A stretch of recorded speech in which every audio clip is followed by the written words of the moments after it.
So good day. You're listening Hello. to a Happy Breath Hour. This is a Happy Coach with our guest today, Brandon Gibbs. Is that correct? And our intention is for you to learn and practice how the breath can guide you to wake up, let go, and shift your success and happiness in life, love, business, sports, and beyond. I'm your host, Roberto Suarez.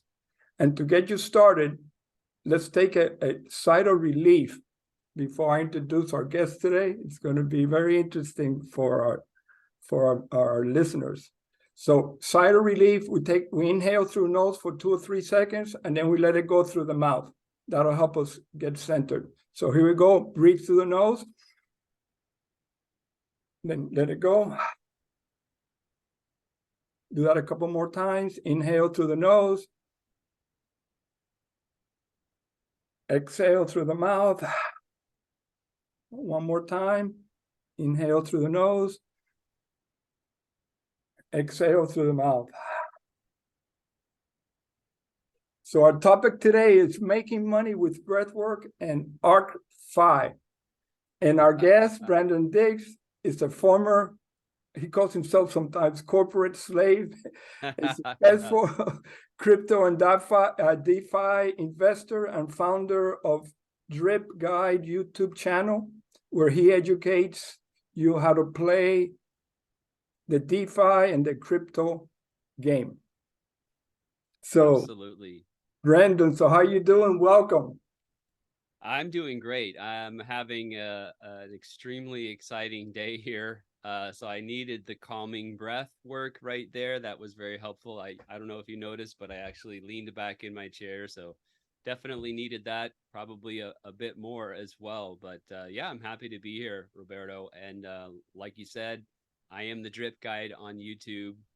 I started in technology way back in college. I got an engineering education. I got my master's degree from Stanford University, and I specialized in technology and smart products in robotics and automation. And I'm one of those few people that actually had a career based on what they learned in school. So many people go to school and end up doing something totally different in their career. For me, I learned about robotics and smart products in school, and I translated that into about a 25-year career. So I have a mind for technology. I'm able to assimilate technology very quickly, and I discovered throughout my, like I said, almost 25-year career, I discovered that I really have a passion and an aptitude for teaching. Really enjoy that activity. I enjoy contributing to the well-being of another individual, or maybe a group of individuals to which I'm teaching some kind of a subject, usually something technological. And so I built a career on doing that kind of work. And then in May of 2021, I started investing in DeFi. I was already an investor in cryptocurrency since way back in 2013. But in that summer of 21, that's when I discovered DeFi. And I just love it. I'm definitely a proponent of decentralizing everything. I did very well, very, very well in DeFi in one particular platform. And by the time we got to late 2021, early 2022, I was doing so well in DeFi and the passive income that I was actually able to quit my job and leave behind that corporate servitude, cut ties with the big corporation. It was a big shift. It was a big change in my life. I had depended upon a regular paycheck coming in every 2 weeks for literally 25 years of my adult life. So, but it sort of set me free to be able to follow my passion, which again is teaching, and specifically teaching highly technical subject matter. So that lended itself perfectly into what I do today. I'm a self-proclaimed DeFi head. I love decentralized Finance and all the platforms and all the interworkings of the technology involved there. And so I run a YouTube channel. I stream live 3 times a week, and I teach people about cryptocurrency and the benefits of that system. I teach people about decentralized finance and a couple of my favorite platforms here and there, of which ArkFi is the most recent addition to the Drip Guide family. Okay. So it's a lot of fun for me. I truly enjoy that teaching aspect. It's what floats my boat the best. Yeah, well, I met you in the ArkFi, podcast, Yeah, and it's really like an awesome community because I wasn't really involved in that type of community, and yes. and just being able to listen to your wisdom, like you're so clear that I can feel it when you're speaking.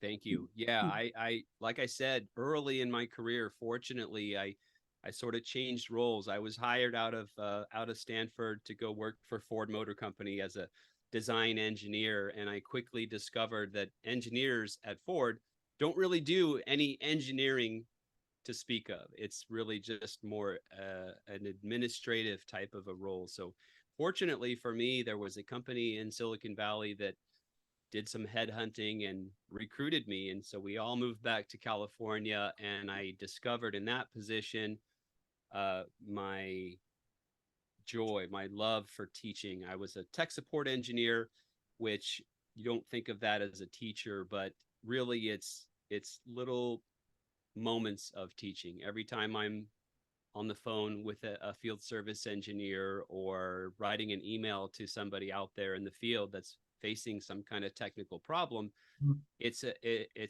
little moment, a little teaching moment where I have the knowledge and I disseminate that to this individual on the other end of the phone or the other end of the email. So I discovered that about myself, and not only am I passionate about it and I enjoy teaching, but I over the years, 25-year career, I developed a sort of a knack to explain those high tech Yeah, situations in a plain language, clear language type of a way. I wish you were in the company that I work for. I would say I probably was one of the first guys that talked on a cell phone. Ah, yes. Uh, My dad did that as well. He had one of the first car phones, the big giant brick inside the car and the little legitimate car phone antenna on the then back windshield. Yeah.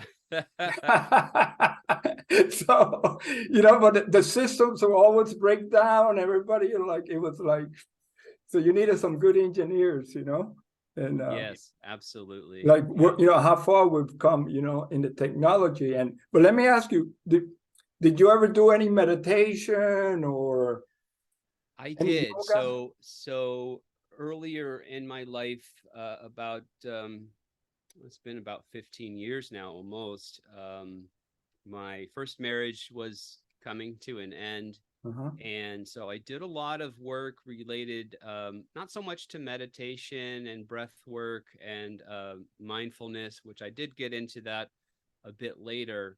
But I started a journey of nonviolent communication. So I read a book. My sister was getting into it heavily, and I read a book by Marshall Rosenberg, Nonviolent Communication. Excellent book, by the way. Mm-hmm. And so that got me in touch with a different way to communicate, not only with other people, but with myself.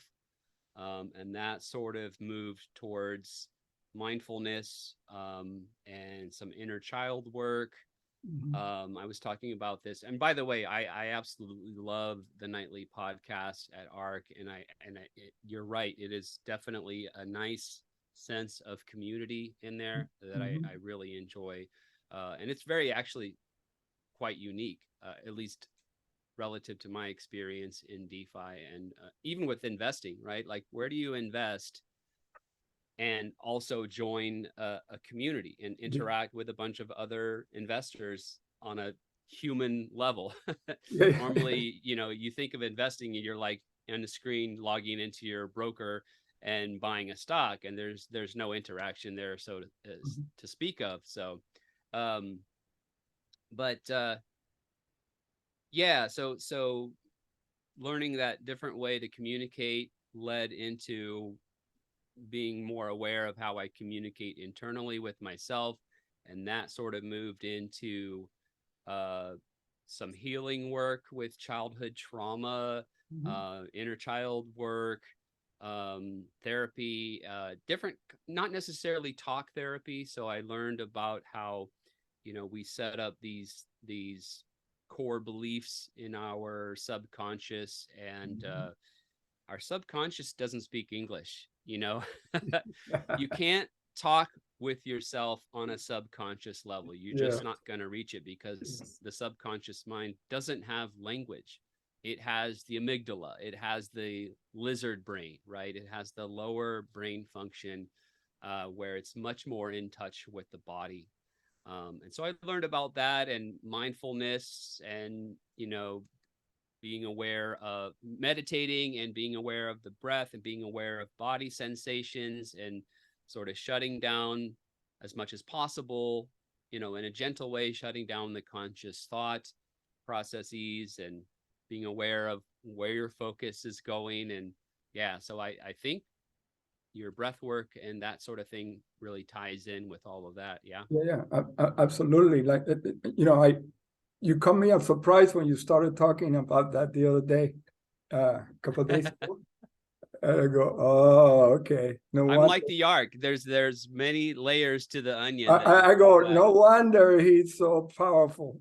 Ah, well, thank you for Because that. I you're appreciate you're that. able you're able to connect to that, to your body, Mm, through the breath work. What I preach through a lot of experience, a lot of work that I've done, mm, is to go into your body, because mm-hmm, the body will tell you what your limiting beliefs are, or your belief mm, systems are. So yes. if your body's contracted and heavy, there's something that it has you. It, That really reminds me, when you said your limiting beliefs, and that phrase, limiting beliefs, really resonates with me. And it's funny because before my channel was called Drip Guide, I rebranded the channel. okay. I started the channel in 2015, Mm-hmm. and the content in those days was all about day trading. So at that time, I was trying to become a consistently profitable day trader. I knew about myself that I loved to teach. And so I started making YouTube videos with the idea being sharing my journey in day trading, as well as hopefully becoming proficient enough to where I could teach other people how to day trade.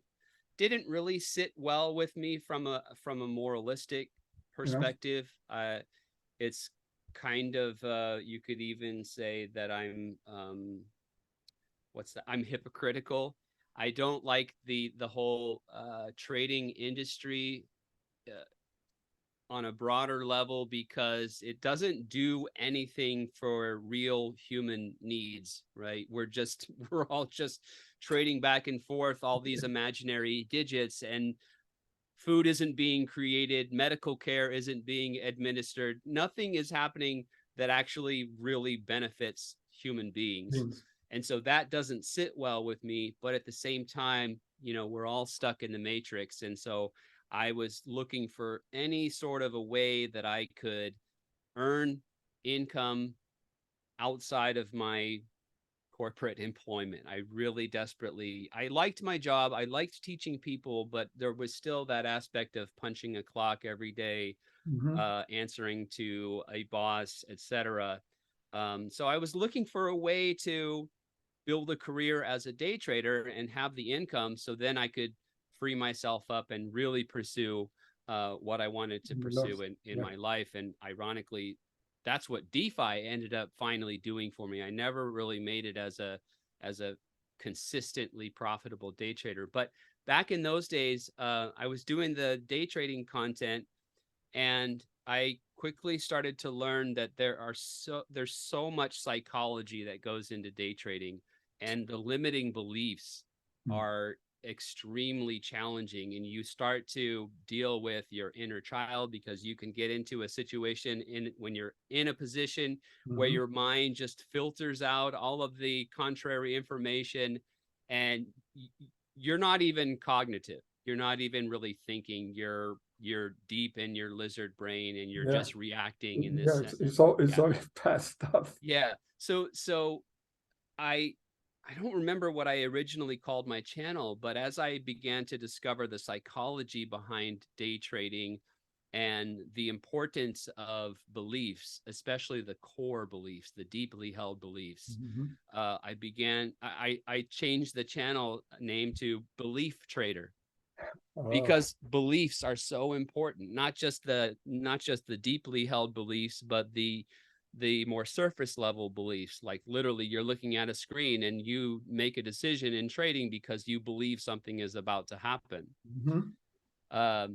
That's all the kind of like the conscious belief, but then you have the subconscious that is really driving you.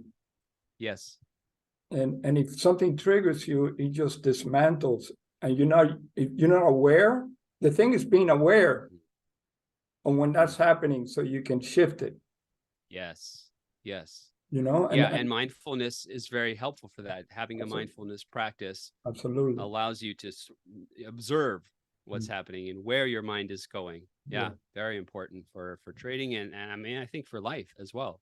Well, listen, I've been working on you see that painting in the back, and you see it? Yes. I like that. It's an ark. Really cool. Ah.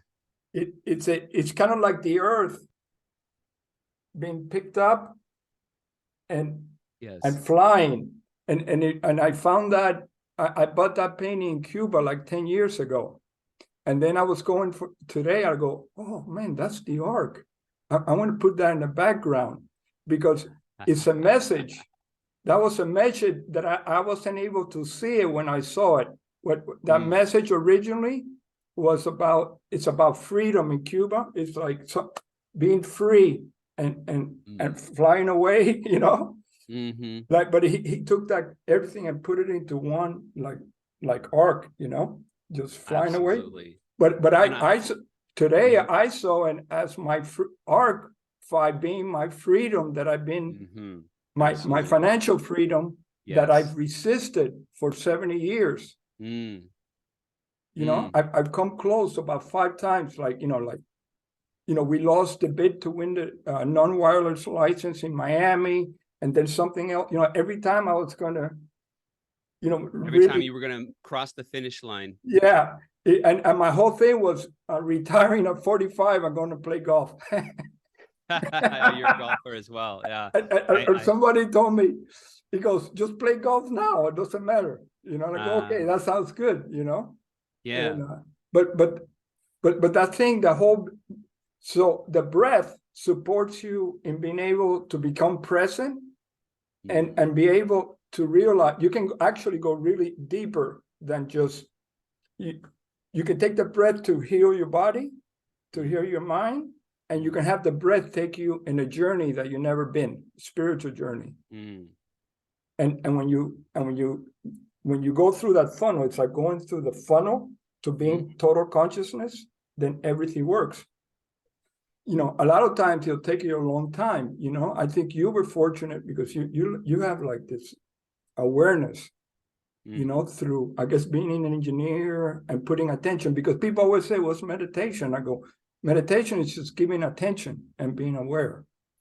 So I also like the aspect of really focusing my mind on the present moment, which prevents me from either dwelling on the past and experiencing emotional pain that isn't really real. Like, if I dwell in my mind on the past, then I might think about crappy things that happened in my past, and I end up feeling emotionally upset, when if I was simply to return my focus to the present moment, like, it's all good, everything is fine. So there's that energy that you can avoid putting yourself in, literally putting yourself into pain, right? Yeah. And then same thing with the future, right? If I focus my brain on my mind on, oh, this is going to happen in the future, and I'm worried, this, that, and the other, Yeah. then again, I'm putting Exactly. myself in emotional pain, and it's completely unnecessary. So I love mindfulness and breathing techniques, and meditation, in the sense that it encourages me to focus on the present moment, Yeah. and everything is great in the Yes, present moment. absolutely. Everything is wonderful. Yeah. I'm alive. I'm not in pain. Mhm. Things are going swimmingly in the present moment. So I like that.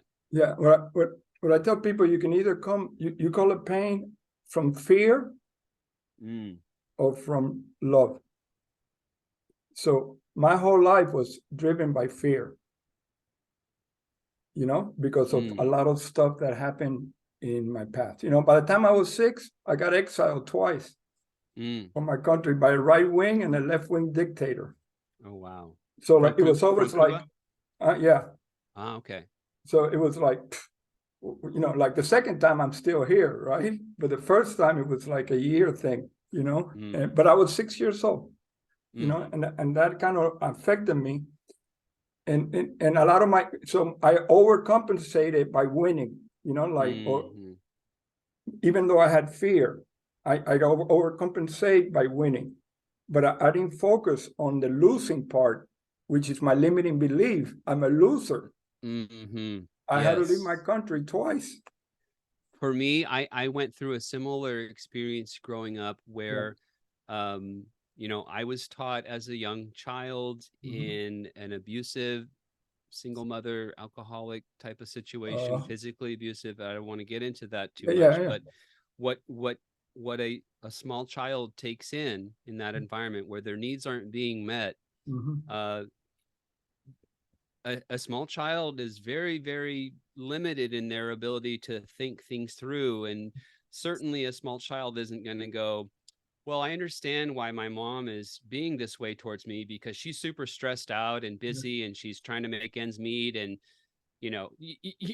what ends up happening for a small child in a situation where their needs aren't being met, or perhaps worse, they're being physically abused and stuff like that, is a small child will internalize that and really strongly form this core belief that essentially is, I'm not worthwhile, or even worse, I'm garbage, I'm useless, I don't deserve good things, I don't deserve happiness. And that core belief is something that I've personally carried throughout my entire life. And then becoming aware of certain situations and certain behaviors that I'm exhibiting that are not really in alignment with my surface level beliefs, or beliefs that have to do with the current situation, but beliefs that are generating behaviors, or behaviors that are being generated from that core belief or set of beliefs that I'm a piece of garbage and I don't deserve. Mine was, I'm a loser. Yeah. And so what I did as an older child, 9, 10, 11, 16, high school age, that kind of thing. So first of all, I sought external validation. If I have a core belief that says I'm not worthwhile, then I'm going to look externally for other people to go, oh yeah, you are worthwhile, you're great.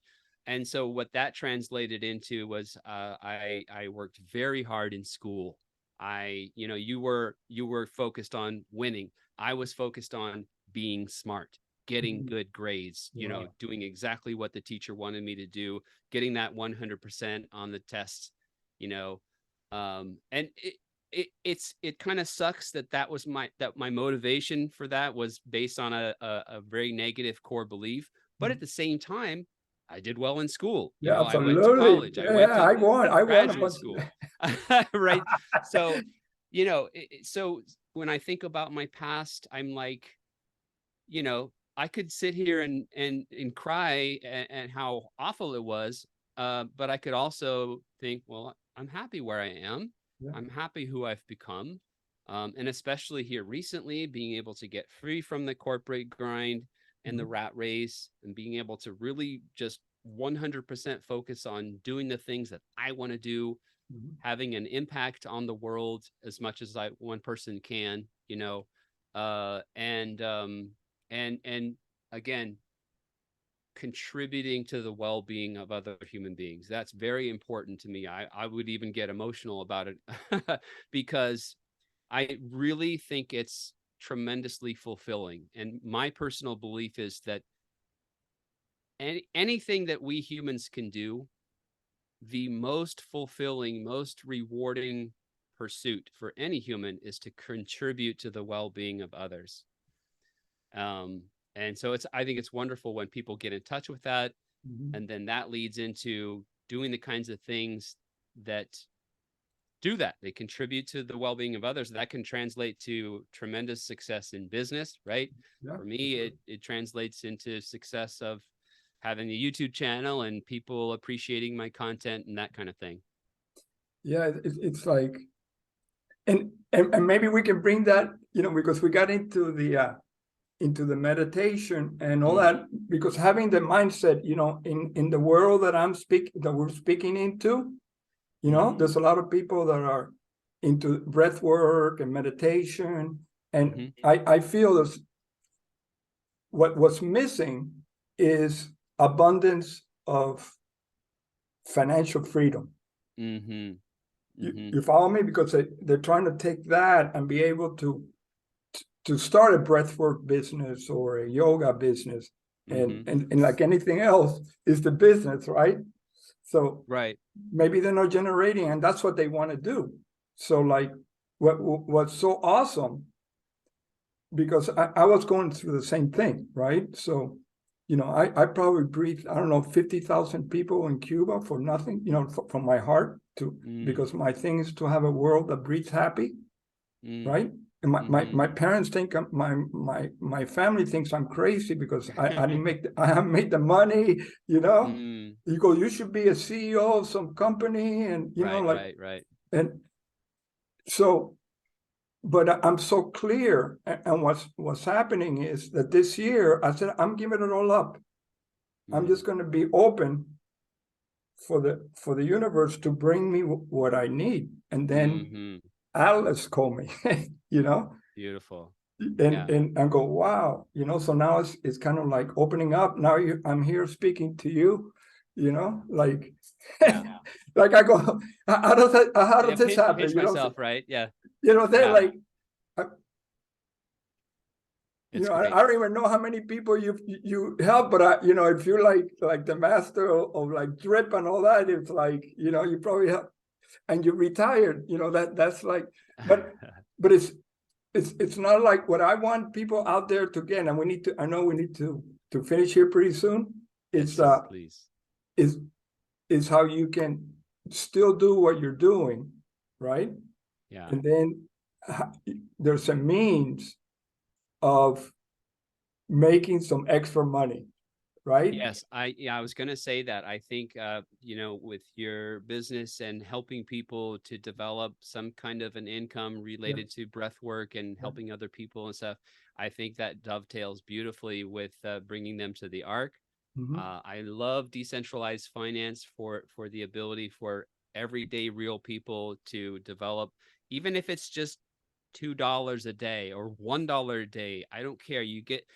Somebody can get started in DeFi. They can begin to earn a passive income. They can still do their daily grind as long as they need to and make ends meet. And then you have that passive income that's coming in. And with Ark, it's not only coming in, but it's growing over time. And that really enables people of all shapes and sizes to move away from this rat race reality and towards freedom, at least to some extent. So I love that aspect of DeFi, and I especially love the way that Ark Finance is playing that whole game. I like how you talk about playing. You're always using the word play, and I love that. I don't think anyone is playing the game better than ArkFi. Not just the platform and all the technical interworkings of that system, but everything on top of that, what Atlas has done, the community that's been created, the nightly podcast is amazing. That's The amazing. real genuine sense of community. I mean, everybody in DeFi and crypto says the community this, community that, right? But in the case of ArkFi, it really has meaning, deep meaning. It really is a tremendous community, and the vibe there is just amazing. So I enjoyed it. I'd love to come back and speak with you again, but I have a very, very, very exciting opportunity today with my good friend in Puerto Rico. We actually have a chance to speak with Brock Pierce. So I'm not sure if you're familiar with him, but I think it's a huge opportunity. I'm super excited about it. So awesome. You need to get going, but I would love to come back and talk with you more. We could talk for hours, I'm quite sure. No, I get it. I go, this could be more than 30 minutes. Absolutely. So if there's one thing you would tell somebody that was playing the crypto game didn't go well, or they want to get into it, what would you tell them? Like that right there. I think what we're witnessing and what's taking place right now is, and I talk about this on my channel a lot, there is a massive shift. It's already begun, but it's going to snowball and get bigger and bigger and bigger. And that shift that I'm talking about is away from have you ever heard of neuro linguistic programming, NLP? So there's a concept there that rather than moving away from, you want to move towards. So I regret a little bit my choice of words there, but I think there's this huge shift of people moving away from these toxic debt-based fiat currency systems where literally no one benefits except for the very, very, very tiny minority owners of the central banks and the big commercial banks. So there's a tremendous movement from those systems and into just cryptocurrency in general. And so I would say, watch my channel. Yeah, absolutely. I was going to say, yeah, watch the channel. Watch my channel. I of course I don't give out financial advice or investment advice, but I'm involved with only 3 main platforms: Drip Network, Animal Farm, and ArkFi now. All 3 of which I feel a tremendous amount of confidence that the people behind these platforms are honest, they're hardworking, they have integrity. I feel like that's so important whenever you're investing, because there's a million different DeFi platforms and there's a million different coins and tokens that you could invest in. I do think it's important for people to get involved now, even if it's just a very small sliver of their overall financial picture, because there's a tremendous wave that's coming. Just a huge wave. I mean, there's literally hundreds of trillions of dollars floating around out there in the real world. And just a portion of that comes into DeFi. Oh man, it's going to be mind-bending opportunity. So I would say to people, get involved, even if it's just a very small bag, as they say, right? Even if it's just a very small position or investment, $20, $50, $100, $200, $300. You can get in. You can get in with $75. Yeah. And the yields are good, and you have the ability to compound over time. So time is a lovely thing in systems like this, because you're earning rewards every day, especially in the Ark, and you have the ability to just roll that over. So you keep doing your thing, you're working your job, you're paying your bills, you're struggling, but you have this position over here that's gradually building up over time. And then it might rapidly increase in value if this shift really plays out. So that's what I would say. I would say get started as soon as possible, even if it's just small. Make sure you get into the right platforms by watching my channel, can't go wrong, I don't think, with Drip Network and Animal Farm and ArkFi. So Brandon, I appreciate it coming on. You're like awesome, very clear.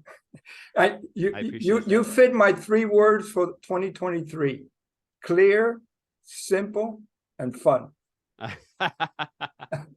right, beautiful. I enjoyed it, All Roberto. Okay, definitely would love to chat with you again. Okay, all right. Most Thank definitely. you. All right, bye-bye.